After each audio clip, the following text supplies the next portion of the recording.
আপনারা অনেকেই হয়তো ঘটনাটা জানেন, বাংলাদেশে কিন্তু ডারউইনে এখন একটা দল না, দুইটা দল অবস্থান করতেছে। একটা আমাদের টেস্ট দল, যে দলটা অস্ট্রেলিয়ারে ঘুরায় দিল। আরেকটা হচ্ছে আমাদের এইচপি দল। আমাদের এইচপি দলটা টপ এন্ড টি-20 খেলতে এখন অস্ট্রেলিয়ায়। তাদেরও প্রথম ম্যাচটা এই ডারউইনে। শুধু ডারউইনে বললে কম বলা হয়, এই মারারা স্টেডিয়ামেই, যেখানে আমাদের টেস্ট খেলাটা হলো, এখানেই আমাদের এইচপির প্রথম ম্যাচটা নেপালের বিপক্ষে। এবং বাংলাদেশ যখন টেস্ট খেলতেছে, জয়ের দুয়ারে আগা যাচ্ছে, তখন পাশেই মারারা ওভাল, যেটা প্র্যাকটিস গ্রাউন্ড, ওই মারারা ওভাল যেখানে বাংলাদেশ প্র্যাকটিস ম্যাচটা খেলছে, মারারা ওভালে কিন্তু তখন বাংলাদেশ এইচপি দলটা প্র্যাকটিস করতেছে। যদিও দুটো দল ডারউইন শহরের দুই প্রান্তে দুই হোটেলে আছে, কিন্তু আমাদের দুটো দল খুব কাছাকাছি আছে। ওই এইচপি দলে কয়েকজন আন্তর্জাতিক ক্রিকেটার আছেন, সাব্বিরের মতো ক্রিকেটার আছেন, যে আসলে আমাদের সব ফরম্যাটে খেলছে, যার কয়েকজন সতীর্থ এখনো জাতীয় দলে খেলতেছে। আবার ওই দলের ম্যানেজমেন্টে এই দলের খুব ঘনিষ্ঠ মানুষটা আছে। ইমরুল কায়েস আছে, যে জাতীয় দলের পুরনো সৈনিক। মাহমুদুল্লাহ রিয়াদ আছে, যে এই দলের অনেকের সতীর্থ ছিল। আবার ওই দলের কোচ সোহেল ভাই এই দলটার, এই যে এখন যে জাতীয় দলটা খেলতেছে, এই দলটার গুরু বললেও কম বলা হয়। বিশেষত স্পিনারদের প্রায় সবাইকে হাতে করে একটু একটু করে শক্ত করা সোহেল ভাই আমাদের রিজার্ভ কোচ বলতে পারেন আপনি। আমাদের জাতীয় দলের বাইরে যত কোচিং ব্যাপার স্যাপার, এটার অন্যতম প্রধান নায়ক সে। ফলে এইচপি দলটা যখন ডারউইনে পৌঁছাইছে, তারা আসলে শুধু ওই টপ এন্ড টি-20 আর মাথায় রাখতে পারে নাই। তারা একটা ফ্যান হয়ে, দর্শক হয়ে তারা গিয়ে গ্যালারিতে হাজির হয়েছে। তাদের সঙ্গে জাতীয় দলের ওভাবে যোগাযোগ হয় না, দু চারজনের সঙ্গে রাতের বেলায় হয়তো ফোনে কথা হয়েছে দু একজনের, কিন্তু মূলত তারা গ্যালারিতে একদম দর্শক হিসাবে গতকালকে গিয়ে বসে পড়ছে। সাব্বির সহ এক গাদা খেলোয়াড় এবং কোচরা গ্যালারিতে গিয়ে খেলা দেখছেন, এবং তখন থেকেই তারা খুব এক্সাইটমেন্টে ভুগতেছে যে কখন আজকের ওই জয়ের মোমেন্টটা আসবে।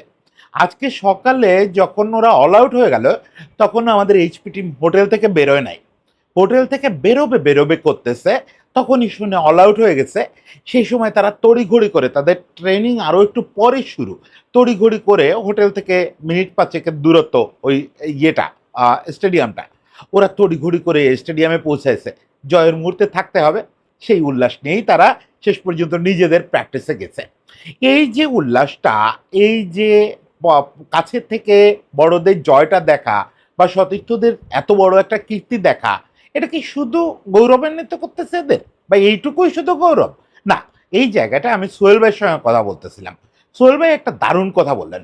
সোহেল ভাই বললেন যে অস্ট্রেলিয়াতে আগে পরে বহুবার আসছি, কোচিংয়ের প্রয়োজনে আসছি, ক্রিকেট হিসাবে আসছি, কোচ হিসাবে আসছি, কিন্তু এই প্রথম আসলে মনে হলো যে একটা স্ট্যাটাস নিয়ে ঘুরতেছি।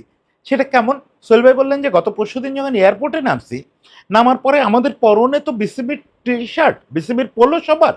তো এয়ারপোর্টে সাধারণ অস্ট্রেলিয়ান বা অস্ট্রেলিয়ার যেসব কর্মকর্তারা এয়ারপোর্টের, প্রত্যেকে আমাদের সঙ্গে একটু হেসে কথা বলতেছে আলাদা করে। আমি যখন প্রধান কোচ টের পেল, তখন একজন কর্মকর্তা এসে আমাকে অভিনন্দন জানাচ্ছে যে তোমাদের দলটা এত অসাধারণ খেলছে, অস্ট্রেলিয়ারে আউটপ্লেট করে দিছে, তোমরা অন্য লেভেলের টিম, এখন তোমরা আমাদেরও ধরা ছোঁয়ার বাইরে চলে গেছো।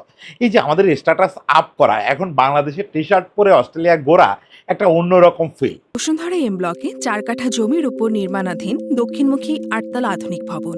প্রতিটি ফ্ল্যাট ১৯২০ বর্গফুট। দামে নয়, মানে কিনুন। সিলভার কি রিয়েল এস্টেট লিমিটেড। এই কথাটা বলার জন্য এত বড় একটা ভূমিকা করলাম, যে আসলে অস্ট্রেলিয়ায় আমরা তো শুধু এটা ক্রিকেটীয় দিকটা দেখি। এই যে একটা জয় আসলো, এত বড় একটা জয়, এই জয়টা ক্রিকেটে কি কি ভূমিকা রাখবে সেটা আগামী কদিন আমরা অনেকে বিভিন্নভাবে নিশ্চয়ই আলোচনা করব। এই জয়টা ক্রিকেট স্ট্রাকচারে একটা বড় পরিবর্তন আনবে, এটা মোটামুটি আমি আপনাকে নিশ্চিত করে বলতে পারি। সে বিষয়টা আগামীকালকে সকালে কথা বলবো। একটু ঘুটে ঘাটে কথা বলতে হবে, তো হুট করে বলে ফেলা যাবে না ওটা। ফলে ওটা আগামীকাল সকালের জন্য তোলা থাক। এছাড়াও অনেক ক্ষেত্রে অনেক পরিবর্তন আনবে। একটা ইমিডিয়েট দেখবেন যে আগামী ১-২ বছরের মধ্যে বাংলাদেশ আবার অস্ট্রেলিয়ায় আতিথ্য পাবে, অস্ট্রেলিয়ায় পূর্ণাঙ্গ সিরিজ খেলতে দাওয়াত পাবে, এবং সেখানে এমসিজিতে সিডনিতে খেলা থাকবে। এটা আমি ভবিষ্যৎবাণী করে দিলাম যে এটা আপনি নিশ্চিত থাকতে পারেন। এছাড়াও অনেক পরিবর্তন হবে, আরও কিছু পরিবর্তন আছে, মনস্তাত্ত্বিক পরিবর্তন, কিছু সাম্প্রতিক পরিবর্তন, এগুলো আস্তে ধীরে অনেক কিছু আনভেইল হবে। তবে ইমিডিয়েট যেটা আমি সবসময় বলি, যে আমাদের যে কোনো সাফল্যে ব্যর্থতায় আমরা নিজেরা দেশে বসে যেমন আনন্দ করি, সেরকম আমাদের দেশের যে অংশটা বাইরে থাকে তাদের কথা মাথায় রাখতে হয় যে ওনাদের একটু যদি আনন্দের উপলক্ষ হওয়া যায়। আমি খেলাধুলার একটা বড় দেখি, আউটপুট দেখি আমাদের প্রবাসী মানুষগুলোকে, যারা প্রবাসে কষ্ট করেন এই দেশটাকে রেখে, তাদের আনন্দ দিতে পারা। এই ফিল্ডটা আমার প্রথম আসছে, আমি সাংবাদিকতা করা অবস্থায় আমাকে আরব আমিরাত থেকে একজন অপরিচিত মানুষ ফোন দিছিলেন। কিভাবে নাম্বার পাইছিলেন আমি জানি না। ফোন দিয়ে উনি একটা দৃশ্য বর্ণনা করছিলেন যে মানে ওই সময় বাংলাদেশ টানা হারতেছিল, উনি রাগ করে ফোন দিছিলেন। কিন্তু ওই রাগটা বললেই বুঝবেন যে আমাদের প্রবাসী মানুষদের এনগেজমেন্ট কতটা। উনি বলতেছিলেন যে ভাই আমরা ছাদের উপরে, আমি ইসের কনস্ট্রাকশনের কাজ করি, ছাদের উপরে প্রবল রোদ্দুর, এই যে মিডল ইস্টে কী রোদ্দুর আপনি তো কল্পনাও করতে পারবেন না। এখানে বসে কাজ করি, আমাদের খেলা দেখার জন্য আলাদা কোনো টাইম দেয় না। ইভেন খেলা দেখতেছি টের পাইলে বেতন কাটে, যে কাজ পেলে খেলা দেখতেছি।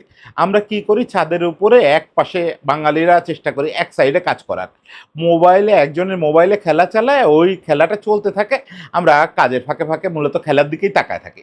সেজন্য প্রতিদিন আমাদের জরিমানা দিতে হয়, এরপরেও যদি ওরা খারাপ খেলে। আচ্ছা, এই পরের লাইনটা, শেষ লাইনটা আপাতত ইগনোর করি আমরা। কিন্তু দেখেন তাহলে আমাদের প্রবাসী মানুষগুলো কিভাবে খেলা দেখে। আমাদের যারা ইংল্যান্ডে থাকে, অস্ট্রেলিয়ায় থাকে, আমেরিকায় থাকে, তাদের খেলা দেখার কষ্টটা কল্পনা করতে পারেন। আমরা দিনের বেলায় আরাম করে বিকেলবেলায় পায়ের ওপরে পা রেখে খেলাটা দেখি টিভির সামনে বসে। গ্যালারিতে যারা যায় তাদের কষ্ট করতে হয়। আমাদের গ্যালারির অবস্থা এত জঘন্য যে ওখানে গেলে আসলে ওই এমিরেটসে বা মধ্যপ্রাচ্যে কাজ করা নির্মাণ শ্রমিকদের মতোই কষ্ট হয়ে যায়। এছাড়া বাকিরা তো আমরা আরাম করেই খেলা দেখি। কিন্তু আপনি অস্ট্রেলিয়ায় থাকা বা আমেরিকায় থাকা আমাদের ভাইটার কথা ভাবেন। এই লোকটা সারা রাত জেগে খেলা দেখতে হয়, দেখে ভোরবেলা আবার অফিস গিয়ে হাজিরা দিতে হয়, আবার কাজের জায়গায় চলে যেতে হয়। আবার অনেক দেশে আছে, সেসব দেশে খানিকটা রাত জাগতে হয়। এই যে অস্ট্রেলিয়ায় যারা থাকে তাদের আমাদের খেলা দেখার জন্য অফিসে একটা সময় ফাঁকি দিতে হয়, অফিসে বসে বসে খেলা দেখতে হয়, আবার অফিস থেকে ফিরে বেশ রাত পর্যন্ত খেলা দেখতে হয়। মানে তার লাইফস্টাইলটাই চেঞ্জ হয়ে যায়। এই কাজগুলো কেন করে এরা, কি পায়? এখান থেকে তো সরাসরি কোনো প্রাপ্তি নাই। এই কাজগুলোর বিনিময়ে শুধু পায় ওই প্রাইডটা। যখন হেরে যায় তখন মাথাটা একটু নিচু করে ঘুরতে হয়। অস্ট্রেলিয়ায় বসে যখন বাংলাদেশ হারবে, তখন অস্ট্রেলিয়ায় যে লোকটা চাকরি করে ওটাকে আমাদের কাছে তুচ্ছ মনে হয়।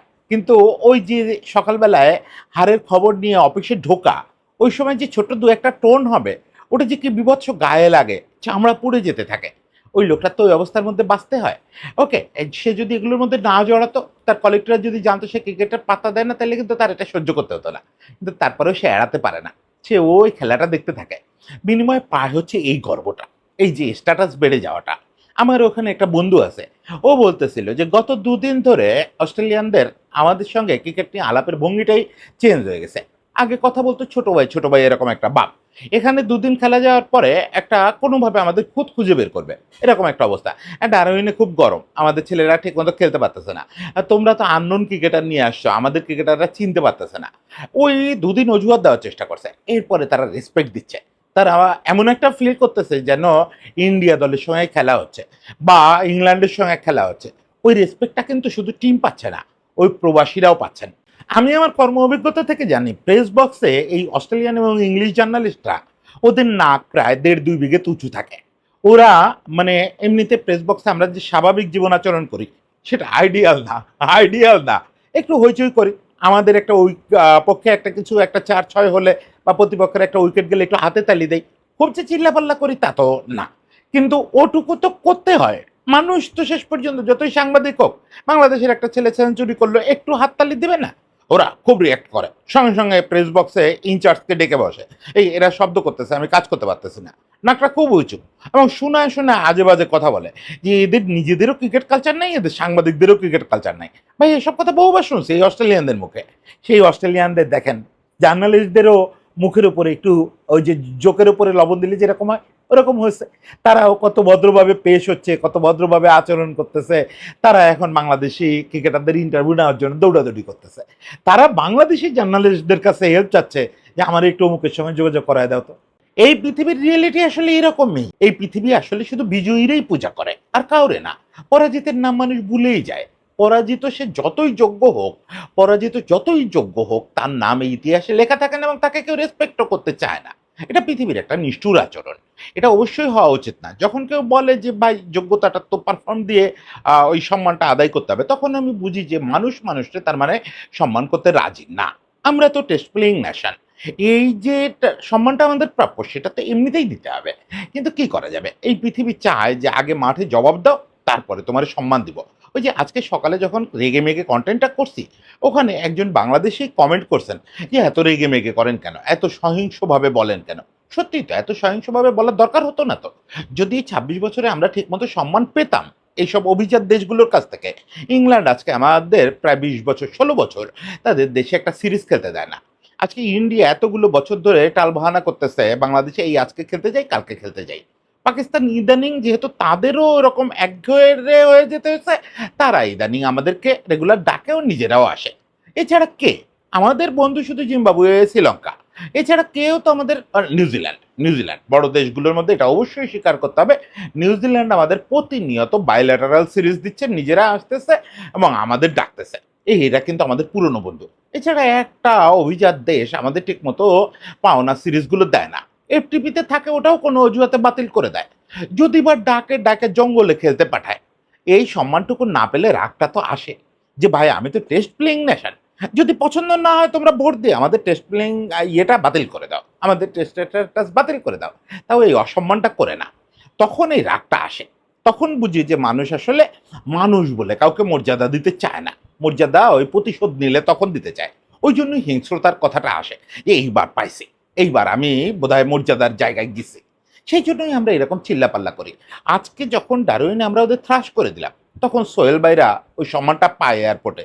এমনিতে একটা বাঙালির কথা আপনি চিন্তা করেন, পৃথিবীর কোনো এয়ারপোর্টে তাদের মানুষের মতো ট্রিটমেন্ট করা হয়?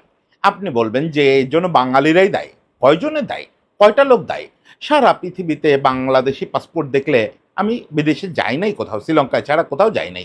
কিন্তু আমি এই লোকেদের লেখা পড়ি, লোকেদের এক্সপেরিয়েন্স শুনি যে বাংলাদেশি পাসপোর্ট দেখলেই এক ধরনের মিসবিহেভ করা। অন্যদের ১ মিনিটে ইমিগ্রেশন পার হয়ে যাচ্ছে, কাস্টমস পার হয়ে যাচ্ছে, আমাদের লোকটাকে জেরার পরে জেরা করতেছে। স্রেফ একটা ভিন্ডিকশন, একটা ছোট করা, পৃথিবী যে জায়গায় পাচ্ছে। সেই জিনিসটা যখন জয় দিয়ে অর্জন করতে হয় তখন ভেতরে একটা ক্ষোভও থাকে। তখন ওটাও মনে হয় যে অবশেষে আমরা আমাদের সম্মানটা আদায় করে নিতে পারছি। তখন আমি এটা ফিল করি যে আমাদের সম্মানটার দাম অন্যদের সম্মানটার চেয়ে বেশি। আর আমাদের সোহেল ভাইদের এই যে এখন থেকে আপনি অস্ট্রেলিয়ায় যাবেন, আমি কোয়াইট কনফার্ম অস্ট্রেলিয়ার যেকোনো এয়ারপোর্টে আপনি আগের চেয়ে একটু ভালো ট্রিটমেন্ট পাবেন, একটু রেসপেক্ট পাবেন। কেননা ওদের টিমকে আপনি গুড়ায় দিয়ে আসছেন। আপনার ক্রিকেটাররা আপনাকে ওইটা আদায় করে দিয়ে আসছে। আমাদের প্রবাসীদের প্রাপ্তি বলতে এইটুকু। ওই শুরুতে যেটা বললাম যে এখন অন্তত তারা ওটুকু মাথা উঁচু করে অস্ট্রেলিয়ায় ঘুরতে পারবেন। অস্ট্রেলিয়া তো এমনিতে জাত মানে ভালো জায়গা না। অস্ট্রেলিয়ার বিশেষত মেগা সিটিগুলো সিডনি, মেলবোর্ন এগুলো এখনো ভালো জায়গার না।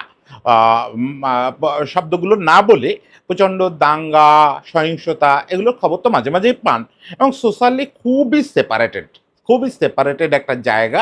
এখানে সামাজিক ভিন্নতা খুব মারাত্মক। এখানে বর্ণ, রং এগুলো খুব কথা বলে। ফলে ওখানে আমাদের বাঙালিদের যে কি পরিমাণে স্ট্রাগল করে থাকতে হয় বাংলাদেশীদের, তা তো আমরা জানি কম বেশি, উপলব্ধি হয়তো করতে পারি না। কিন্তু এখন এইটুকু বুঝি যে এই ডারউইনের জয়টা তাদের লাইফটাকে একটু হলেও ইজি করে দিল। ওই যে সোহেল ভাই যে কথাটা বলল, আমাদের স্ট্যাটাসটা একটু বাড়ায় দিছে। আমাদের স্ট্যাটাস বেড়ে গেছে। এর জন্য আমি আমাদের ক্রিকেটারদের আরেকটা বিশেষ ধন্যবাদ দেই। অনেকবার ধন্যবাদ দিব। আগামী কদিনে অনেকবার ধন্যবাদ দিব। বিভিন্ন উপলক্ষে বিভিন্নভাবে ধন্যবাদ দিতে থাকবো। এই যে আমাদের প্রবাসে এবং সারা পৃথিবীতে মুখ উজ্জ্বল করা। আজকে ধরেন শশী থারুরের মতো পণ্ডিত, কংগ্রেসের রাজনীতিবিদ কিন্তু মূলত তো পৃথিবীব্যাপী ইন্টেলেকচুয়াল হিসেবেই পরিচিত। শশী থারুরের মতো পণ্ডিত বাংলাদেশের ক্রিকেট নিয়ে যখন টুইট করেন, ভাগ্যিস তার টুইটটা আজকে পড়তে পারছি। সাধারণত শশী থারুরের টুইট অনুবাদ না করায় পড়া যায় না। তো সেই শশী থারুরের মতো পণ্ডিত যখন বাংলাদেশের ক্রিকেট নিয়ে টুইট করেন, ওটা তো আমরা বলা যায় যে আমরা এটা অর্জন করলাম। এই যোগ্যতাটা অর্জন করলাম। এতদিন শশী থারুর শুধু বাংলাদেশের পররাষ্ট্রনীতি নিয়ে কথা বলতে ব্যস্ত থাকতেন। কিন্তু আজকে ক্রিকেট নিয়ে বলতে বাধ্য হলেন তো। এরকম পৃথিবীতে বহু মানুষ যার আসলে বাংলাদেশ নিয়ে কোনো ভাবনাই নেই। এবি ডিভিলিয়ার্স ছুটি কাটায় ফিরছে।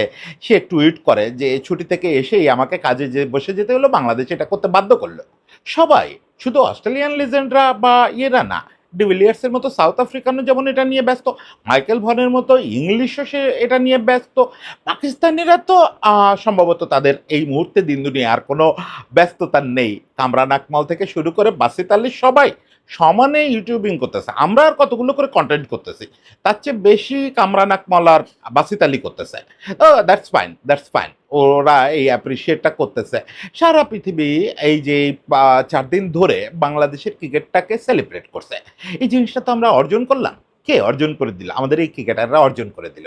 সারা পৃথিবীতে যেখানে যে বাংলাদেশি আছেন তার অন্তত মাথাটা ওই উঁচু হলো। আজকে হামজা চৌধুরীও যখন লিস্টারে যাবে বিকালে প্র্যাকটিসে, এতক্ষণ নিশ্চয়ই চলে গেছে নাকি, টাইম কি বলে আমি জানি না, তখনও নিশ্চয়ই তাকে তার সতীর্থরা অভিনন্দন জানাবে যে চৌধুরী তোমার দেশ তো এরকম একটা রেজাল্ট পেলো। ও যেহেতু ক্রিকেট ফলোয়ার আর ব্রিটেনে খেলে, ও নিশ্চয়ই অভিনন্দনটা পাবে।